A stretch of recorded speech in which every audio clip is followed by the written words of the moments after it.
நமக்கு ஸ்தோத்திரம். இந்த காலை வேளையில் வேதத்தை நாம் வாசிக்கலாம். ஸ்தோத்திரம்.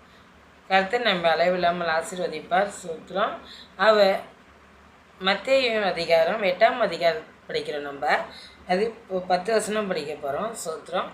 அவர் மலையிலிருந்து இறங்கின போது திரளான ஜனங்கள் அவருக்கு பின் சென்றார்கள்.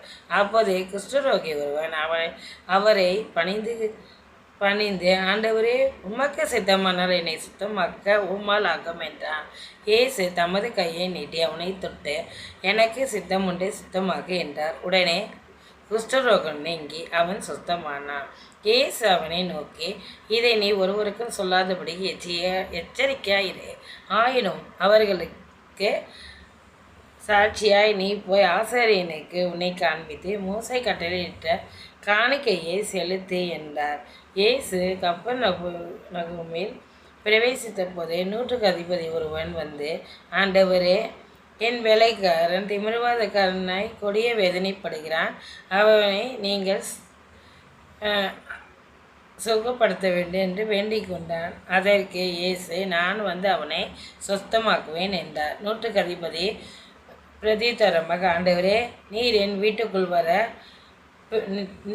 வீட்டுக்குள் பிரவேசிக்க நான் பாத்திரனல்ல. ஒரு வார்த்தை மட்டும் சொல்லும், அப்பொழுது என் வேலைக்காரன் சுத்தமாகவான் என்றார்.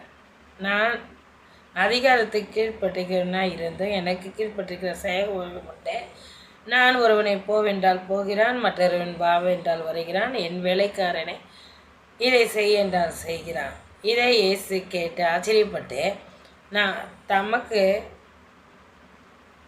பின் செல்லுகிறவர்களை நோக்கி, இஸ்ரவேலருக்குள்ளே இப்படிப்பட்ட விசுவாசத்தை காணவில்லையே என்று மெய்யாகவே சொல்லுகிறேன் என்றார். ஸ்தோத்திரம். இந்த வார்த்தைக்காக சொல்லுவோம். பிரியமானவர்களே, இயேசு போயிட்டுருக்கும்போது ஒருத்தர் சொல்கிறாரு, என்னுடைய வேலைக்காரன் ரொம்ப திமிர்வாதிக்காரன், ரொம்ப கஷ்டப்படுறான், சுகப்படுத்துங்கப்பா அப்படின்னு சொல்லி. அதனால அவர் என்ன சொல்கிறாருன்னா, நான் சுகப்படுத்துகிறேன்னு சொல்கிறாரு.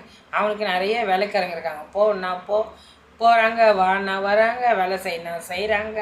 எல்லாம் கீழ்பட்டிருக்க ஜனங்க அவருக்கு நிறைய பேர் இருக்காங்க. ஆனாலும் அவனுக்கு ஆண்டவருக்கு நம்ம தகுதி இல்லை. நம்ம வீட்டில் வர்றதுக்கு அவருக்கு நம்ம எந்த தகுதியும் இல்லாதவங்க. அதனால் ஒரே ஒரு வார்த்தை சொன்னால் போதும், வேலைக்காரர் சொஸ்தமாகுவான்னு சொல்லி ஆண்டவர்கிட்ட அந்த விசுவாசம் அவருக்கு ரொம்ப பிடிச்சிருந்துச்சு. அதனால சொல்கிறாரு, இஸ்ரவேல் ஜனங்களுக்குள்ளே இப்படிப்பட்ட விசுவாசத்தை நான் ஒரு நாளும் பார்க்கலையே அப்படின்னு சொல்கிறார். அதனால் அப்படிப்பட்ட மாதிரி அவர் கஷ்டப்படுற மாதிரி நாம் இல்லாதபடிக்கு அவர் நம்மை பார்த்து சந்தோஷப்படணும். ஒவ்வொரு